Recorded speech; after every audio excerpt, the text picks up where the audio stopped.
Hey guys, welcome back. Today I'm going to review this movie called Watcher. This movie came out in 2022, and this one, I thought it was really good. The trailer I saw for it when I was watching, I believe, Late Night with the Devil. The trailer seemed really intense, really scary. This movie was not scary, but it was still really good. So, this movie sort of has the same stalker themes that some other horror movies have had, but this one is a little different. This one can almost the unsettling aspect of it can be compared to The Strangers, but a more tamed version of it. So The Strangers was definitely more unsettling. It was more creepy. It was more terrifying. This one, when I say it's a tamed version, it's just because this didn't have a lot of horror elements to it, but it wasn't settling in its own way. So this movie, Julia, she has the stalker played by Bern Gorman, who does a phenomenal job, I think. It's the stalker is stalking her in different areas, but this movie also treats it almost like a whodunit. So the movie keeps the viewers guessing at who she suspects to be the stalker.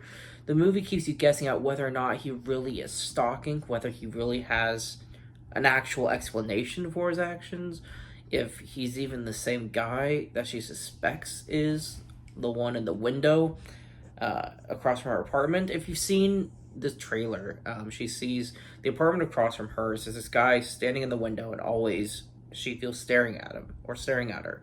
And so, Bern Gorman is the character that is seen following her in the streets, but it's shot in a way where it keeps you guessing if he's really actually following her or if they just happen to be going to the same places. So, taking that aspect of the movie where it kind of keeps you guessing at that, I thought was an interesting choice for this movie because it takes the horror element out of it, but it puts the unsettling aspect and turns it up a notch. So I liked that. I really liked how it was handled in this movie.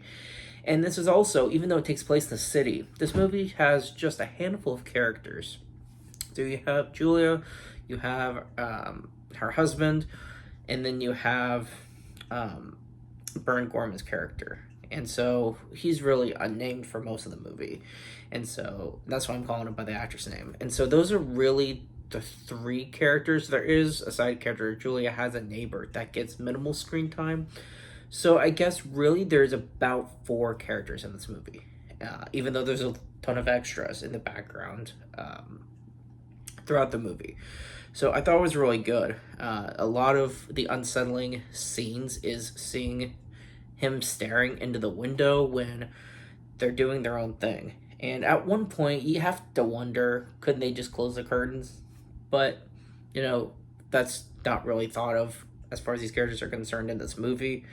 But he keeps staring out at everyone. And so when the confrontation happens, which that's the build-up for this movie, is suspecting who's following her, guessing at whether or not he's actually doing it. They get the cops involved at one point, and he has these great explanations. It sounds really believable. So we're not really sure if he's supposed to be the villain or not for this movie, even though his acting is unsettling enough to where you suspect that he is.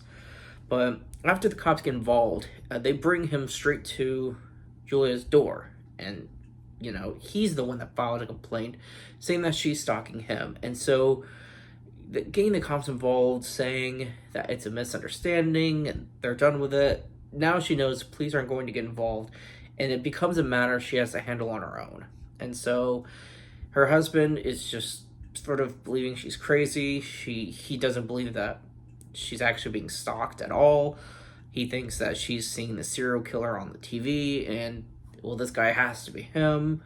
And so it just, she has no one in her corner, no one's believing her. And that movie, it's sort of pitch your main character where she's alone in this fight against a stalker. And so I do like the aspects where, like I said, not only does it keep you guessing at whether or not he's the real culprit, but it keeps you guessing at whether maybe she is seeing things, maybe it's going to be one of those endings where she doesn't understand what's really going on at all. And so I really had no idea what was actually going to happen toward its end, and a movie to keep you guessing at that many different elements of the movie in roughly an hour and a half, it's not too long. And so I found all that interesting. So not only do you have the beginning where she sees this guy staring through the window, then you have a lot of the middle where uh, he's stalking her, essentially, and then you have the third act where it's finally the confrontation.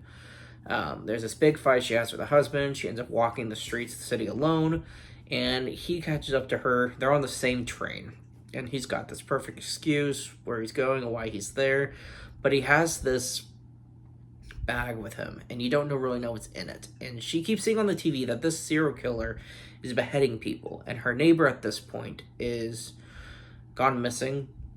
She's not answering her phone calls or her friends' phone calls or her ex-boyfriend's phone calls. She just completely got missing.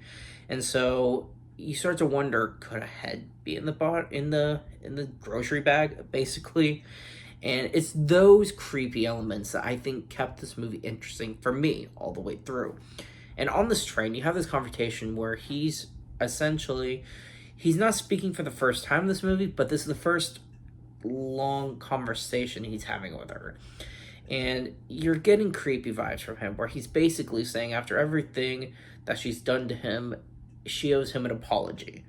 And as the train doors open, she gets off, takes off, and by the end of the movie, we finally have the showdown where it turns out everything is true. She goes to her neighbor's apartment and finds the body in there without its head.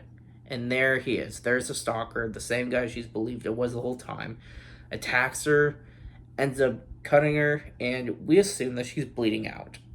In this movie, in the end, as he's about to get away, Julia's husband calls her and hears the phone. He's in their own apartment, and he hears the phone ringing right next door. So as he goes into the hallway, he sees the killer coming out with, blood on his clothes, with the weapon, and as he's about to get away, he gets shot from behind.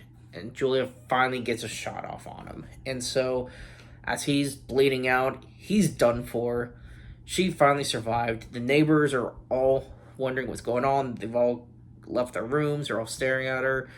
I think you can hear sirens in the background. I can't remember exactly if you hear that, but you can assume things aren't going to be easy for her. But she did survive. And that was her fear of this whole movie, is seeing these attacks, seeing a pattern, and fearing that she was going to be a victim in the same kind of way. But she finally beat him. We have a happy ending, I guess, for her character at least.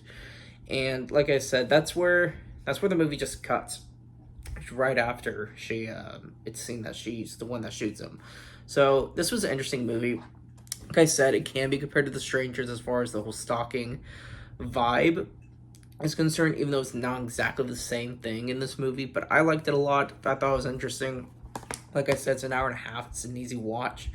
So if you've seen a trailer for this and you want to check it out, I recommend just go for it. I thought it was great, and I want to see what this director and this cast end up doing next. I thought it was an interesting watch. I enjoyed myself, and I like those. Like I said, it wasn't too scary. So if you don't really like the real horror elements, like the real gory stuff, you're not going to see that in this movie.